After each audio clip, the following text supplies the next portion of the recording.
Well, I think his skepticism also shows that, wait a minute, so you're telling me that we have historically low unemployment rates and GDP is positive and nothing has collapsed yet? Mm. I think he can read between the lines and be like, why isn't the Fed taking a victory lap, like you said on the last episode?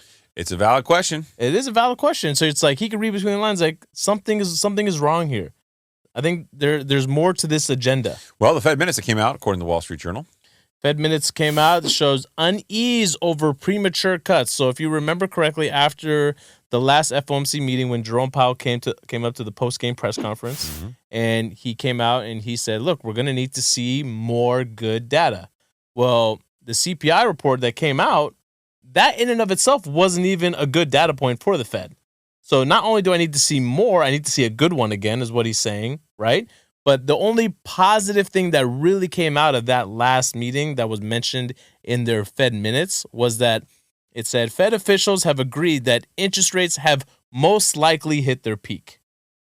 Like, I can't believe they're just now acknowledging, even though that's something that the majority, all the markets have just taken in and accepted. Like, yeah, we know we've hit the peak.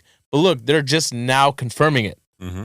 Right? That shows you how slow they're rolling out, their answers, and they're really slow playing how they're going to continue to move forward. So it's their way of signaling to the markets, like, don't even expect it at the next meeting, right? Because they don't want to shock the market. They understand that the next meeting is the one that everyone is circling on their calendars, and if they don't perform the way everyone expects them to perform, mayhem might occur. Well, and then I do have a moral problem with the Fed's consistent trying to convince the market. I would prefer them just be candid. So these Fed minutes, they show unease over the premature cuts, and only 2 officials highlighted the risks of keeping rates too high for too long at the last month's policy meeting. Mm-hmm. Only 2 of them.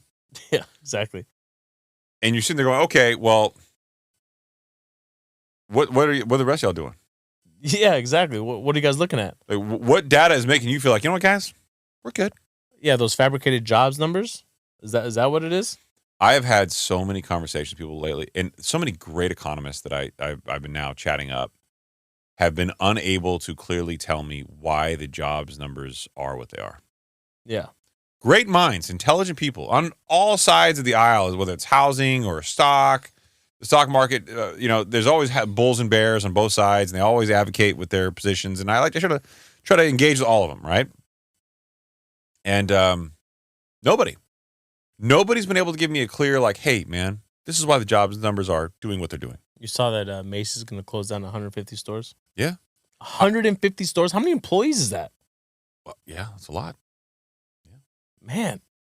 So you got to think, like, look, something's not right here. You're getting all these positive prints, but then you also see headlines like this. They don't align with one another. No.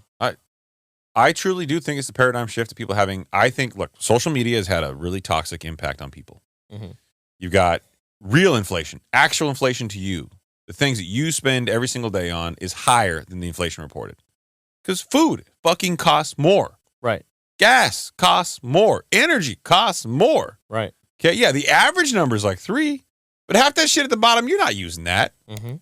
I mean, how often are you really buying toilet paper?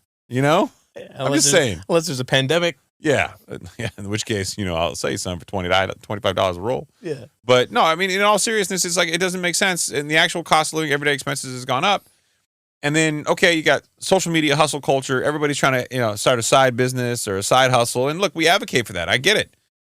But how are these jobs and how are things reported? If only 10% of Americans own their own business, and even less than that have a business which has employees. Right. Right? So where are all these W-2 job people like filling the... I mean, does everybody have 2 jobs now? Mm-hmm. Is it like a working husband and a working wife have 3 jobs from the 2 of them? Right. Is that the problem? I mean, I'm legitimately asking. Yeah. I do not get it. And these numbers keep getting revised. The private payrolls don't match the government public information. It's like, it's so fucking disconnected. If you're the Fed, how do you have any confidence that the job numbers you're getting are actually accurate? I actually have a follow-up question to that. Oh, look at you. You're still here. I am. Let's go.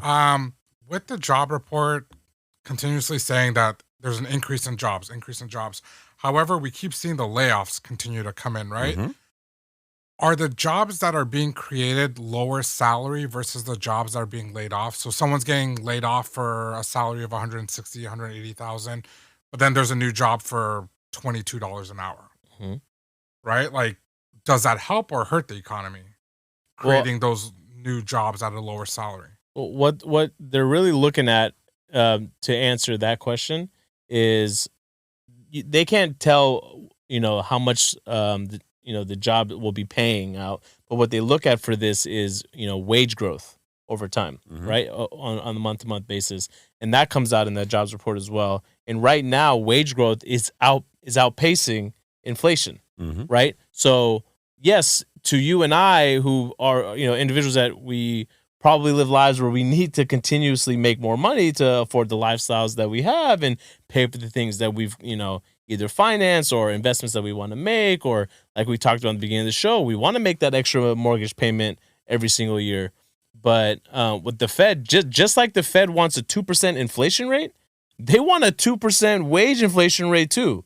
So that doesn't work well for them either. Yeah, but see, here's the part, just from a human perspective, that's kind of fucked up. If we're having 2 to 3% wage inflation too, yeah, but everything around us goes up 2 to 3% per year, you're basically saying in a healthy economy, you, me, and everybody else on average, now I understand there's outliers, I understand it's an average, you, me, and everybody else on average continue to afford the exact same lifestyle. Yeah, exactly. Yet what we've seen historically is home prices rise at a much faster cadence than inflation. Yes. And here's the fucking thing that I learned about you going viral on my account, besides I should put my face on all thumbnails moving forward. Okay?